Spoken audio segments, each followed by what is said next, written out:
శక్తి చేతనైనను బలము చేతనైనను కాక నా ఆత్మ చేతనే ఇది జరుగునని సైన్యములకు అధిపతి యెహోవా సెలవిచ్చెను. తర్వాత గొప్ప పర్వతమా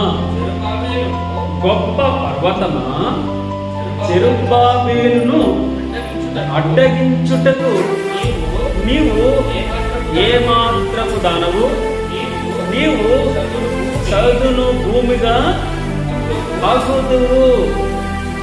కృప కలుగును గాక అని జనులు కేకలు వేయగా అతడు పై రాయి తీసుకుని పెట్టించిన స్తోత్రం జెరుబ్బాబెలును అడ్డగించుటకు ఓ గొప్ప పర్వతమా. సమస్య చాలా పెద్దగా ఉందండి. అప్పు అనేది చాలా పెద్దది, అనారోగ్యం చాలా పెద్దగా ఉంది. అది ఎలా ఉందట? గొప్ప పర్వతంలా ఉంది. మీకు ఇంకొక మాట చెప్పాలంటే 96వ కీర్తనలో ఉంటుంది అనమాట.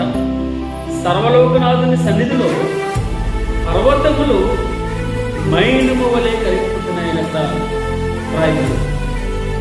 అంటే ఎంత పెద్ద సమస్య అయినా, ఎంత గొప్ప సమస్య అయినా, అంటే సమస్య ఉధృతి చాలా పెద్దగా ఉన్నాము. వరద ఉధృతి చాలా పెద్దగా ఉంది. అలలు ఎగిసిపడుతున్నాయి, అలలు ఉవ్వెత్తున ఎగిసిపడుతున్నాయి. గాలి భీకరంగా ఉంది. ఇంకా చావుకు దగ్గరగా ఉన్నాం అన్నట్టే ఉంది. అన్నారు శిష్యులు, ప్రభువా మేము నశించిపోతున్నాము, నీకు చింత లేదా అన్నారు. ప్రభువా మేము నశించిపోతున్నాం, నీకు చింత లేదా?